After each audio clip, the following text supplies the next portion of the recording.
తిరుమలలో ప్రతి గురువారం రాత్రి సమయంలో ఏం జరుగుతుందో మీకు తెలుసా? చెప్తాను వినండి. దీనికంటే ముందు ఎవరికీ తెలియని స్వామివారి విగ్రహానికి ఉన్న 3 నియమాలేంటో తెలుసుకుందాం. పూర్వం రామానుజుల వారి కాలంలో ఆ విగ్రహం శివుడని, అమ్మవారని, కుమారస్వామి అని, బుద్ధుడని అనేక వాదనలు వచ్చాయి.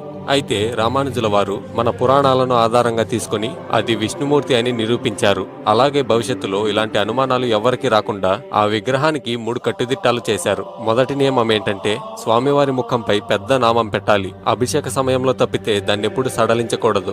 రెండోది ఏంటంటే సాధారణంగా స్వామివారి స్వయంభూకి శంఖ చక్రాలు లేవు. అందుకే స్వామివారి భుజాల మీద ఆభరణాల కింద వాటిని ఉంచాలి. వాటిని ఎప్పుడూ తీయకూడదని చెప్పారు. ఇంకా మూడోది ఏంటంటే స్వామివారి వక్షస్థలంలో ఇరువైపులా అమ్మవారి విగ్రహాలను ఉంచాలి. ఈ 3 నియమాలను రామానుజుల వారు పెట్టారు. ఇకపోతే గురువారం రాత్రి స్వామివారి సన్నిధిలో పూలంగి సేవ అని జరుగుతుంది. అప్పుడు స్వామివారి నామాన్ని సడలింపు చేసి చిన్నగా చేస్తారు.